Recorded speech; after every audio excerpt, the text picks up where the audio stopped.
اعوذ باللہ من الشیطان الرجیم بسم اللہ الرحمن الرحیم الحمدللہ رب العالمین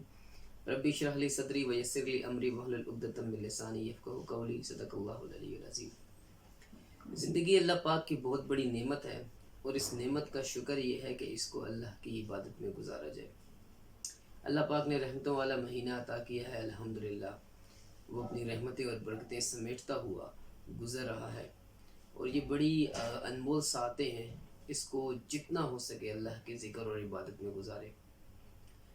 کچھ چیزیں آپ کے سامنے رکھنا چاہتا ہوں کہ اس دور کے اندر فتنے اتنے اٹھ گئے ہیں کہ ہر روز ایک نیا فتنہ سر اٹھا لیتا ہے، اور ہماری نوجوان نسل جو ان سی ہے خاص طور پر اس بات کا سمجھ نہیں پاتی کہ وہ خیر کی طرف جا رہی ہے یا شر کی طرف جا رہی ہے۔ ان کو لگتا یہ ہے کہ وہ خیر کی طرف جا رہی ہے لیکن وہ شر ہوتا ہے۔ کچھ حدیث پاک آپ کے سامنے رکھنا چاہتا ہوں کہ اس کی روشنی میں ہمیں یہ سمجھنا آسان ہو جائے گا کہ ہم خیر کی طرف ہیں یا شر کی طرف ہیں۔ سب سے پہلے اللہ کے نبی علیہ السلام نے فرمایا کہ دنیا میں تمہیں جس سے محبت ہوگی، جس کی مشابہت اختیار کرو گے، تو روز محشر بھی تم انہی کے ساتھ اٹھائے جاؤ گے، پھر تمہارا حساب کتاب بھی انہی کے ساتھ ہوگا۔ تو اس بات کو سمجھ لیں کہ انسان جب کسی سے محبت کرتا ہے تو محبت جو ہے وہ عمل مانگتی ہے، پھر وہ اس کو فالو کرتا ہے اور اسی طرح کا ہونے کی کوشش کرتا ہے۔ تو ہم نے یہ چیز سوچنی ہے اور دیکھنی ہے اور سمجھنا ہے اپنے آپ کو کہ ہماری جو محبت ہے وہ کن لوگوں کے ساتھ ہے، اور آیا ہمارے اندر اس محبت کا عملی جو ہے وہ جو ہم عمل کر رہے ہیں زندگی کے اندر وہ اس محبت سے کتنا مشابہت رکھتا ہے۔ اگر وہ دین کی طرف اس کا جھکاؤ زیادہ ہے، وہ نیک لوگوں کی طرف اس کا جھکاؤ زیادہ ہے، تو پھر تو وہ خیر کی طرف ہے۔ لیکن اگر ایسے لوگوں کی طرف اس کا جھکاؤ زیادہ ہے جو دین سے بھی بہراور ہیں، ان کو پتہ ہی نہیں دین کا، نماز کا پتہ نہیں، ذکر کا پتہ نہیں، نماز پڑھ لی نہ پڑھی، تو پھر سوچنا پڑے گا کہ روز محشر ہم کن کے ساتھ اٹھائے جائیں گے۔ اور دوسری حدیث پاک میں آتا ہے کہ ایک صحابی رسول نے اللہ کے نبی علیہ السلام سے فرمایا کہ یا رسول اللہ صلی اللہ علیہ وسلم، کوئی کسی شخص سے محبت کرتا ہو حالانکہ اس نے اسے نہ پایا ہو۔ مثال کے طور پر اس کو آپ یوں سمجھ لیں کہ جیسے ہمارے ابھی ہم موجود ہیں، ہم سے کئی سو سال پہلے کافی ہستیاں گزر گئی، ان میں نیک لوگ بھی ہیں، ان میں شریر لوگ بھی گزرے ہیں۔ اگر ہماری محبت اس شریر بندے کے ساتھ ہے اور ہم اس کو جو ہے نا وہ آئیڈیلائز کرتے ہیں کہ بھئی وہ بڑا زبردست اس نے دنیا پہ حکومت کی اور یوں کیا اور ویسے کیا،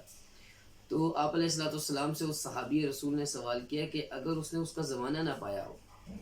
اور وہ اس کے دل میں اس کی محبت ہے تو اس کے بارے میں آپ حکم فرمائیں۔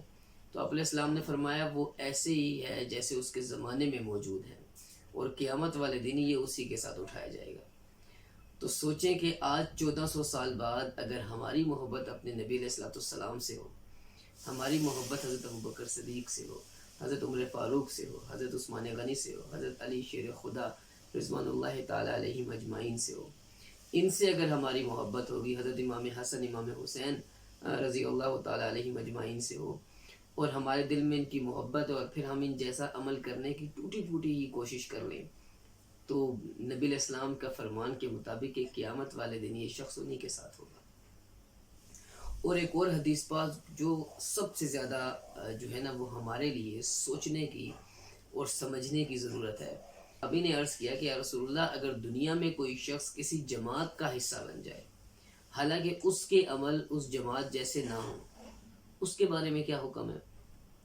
تو آپ علیہ الصلوۃ والسلام نے فرمایا کہ دنیا میں جو جس جماعت کا حصہ ہوگا، روز محشر اللہ پاک اسے اٹھا کے اس جماعت میں شامل کر دیا جائے گا۔ اگر وہ جماعت نیکوکاروں کی ہے، کسی اللہ والے کی صحبت میں بیٹھتا ہے، کسی اللہ والے کے ہاتھ پہ بیعت کی ہے، وہ ذکر کرتے ہیں، نماز کی تلقین کرتے ہیں، اور یہ ان کی صحبت میں بیٹھتا ہے، اپنی نماز پڑھتا ہے، حالانکہ اس کے عمل ان جیسے نہیں، وہ تہجد گزار بھی ہیں، وہ باوضو بھی سارا دن رہتے ہیں، وہ ذکر بھی کرتے رہتے ہیں، لیکن یہ اپنی 5 وقت کی نماز پڑھ رہا ہے اور ٹوٹا پھوٹا ذکر بھی کر رہا ہے، اور کبھی گناہ ہو جاتے ہیں، کبھی پھر اللہ کی طرف جاتا ہے، توبہ استغفار کر لیتا ہے، لیکن اس جماعت کا حصہ ہے، تو ان لوگوں کے لیے یہ بشارت ہے کہ قیامت والے دن وہ لوگ اٹھائے جائیں گے اور انہی جماعت کا حصے میں شامل کر کے جنت میں داخل کر دیے جائیں گے۔ اب اس حدیث پاک کو اپنے ذہن میں رکھیں اور اس کا دوسرا پہلو بھی دیکھیں کہ ہم جو دنیا میں جن جماعتوں کا حصہ ہیں، آیا وہ جماعتیں ہمیں صراط مستقیم کی طرف لے کر جا رہی ہیں، ہمیں حق کے راستے کی طرف لے کر جا رہی ہیں؟ کیا ان جماعتوں میں شامل ہو کے ہمارے کردار کے اندر تبدیلی آ رہی ہے، یا ہمیں دیکھ کر جو ہے وہ اچھے مسلمان بننے کی کوشش کر رہے ہیں، گناہوں کو چھوڑنے کی کوشش کر رہے ہیں؟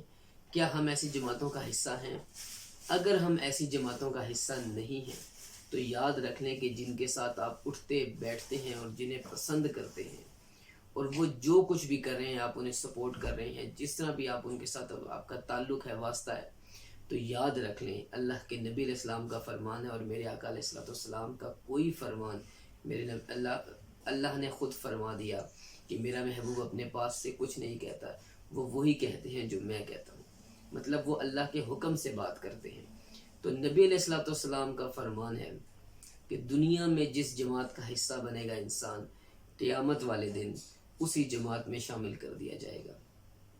تو سوچیں ہم دنیا میں کن لوگوں کے ساتھ اٹھتے بیٹھتے ہیں، ہم کن جماعتوں کا حصہ ہیں، اور اللہ ہمیں کس جماعت کا حصہ بنانا چاہتا ہے۔ تو کوشش کریں کہ نیک دوستوں، نیک لوگوں کی صحبت میں جائیں اور نیک لوگوں کی سنگت کو اختیار کریں۔ حضرت علی شیر خدا رضی اللہ تعالیٰ عنہ نے فرمایا کہ قیامت والے دن سب سے زیادہ افسردہ اور مایوس وہ شخص ہوگا جس کا کوئی دیندار دوست نہیں ہوگا، اور وہ غم کرے گا کہ کاش میرا کوئی دیندار دوست ہوتا تو آج وہ میری بھی سفارش کرتا۔ تو اللہ پاک سے دعا ہے کہ وہ پاک ذات ہمیں نیک لوگوں میں، نیک لوگوں کی صحبت اختیار کرنے کی توفیق عطا فرمائے، دنیا میں بھی اچھوں میں رکھے اور آخرت میں بھی اچھوں میں رکھے۔ وما توفیق الا باللہ۔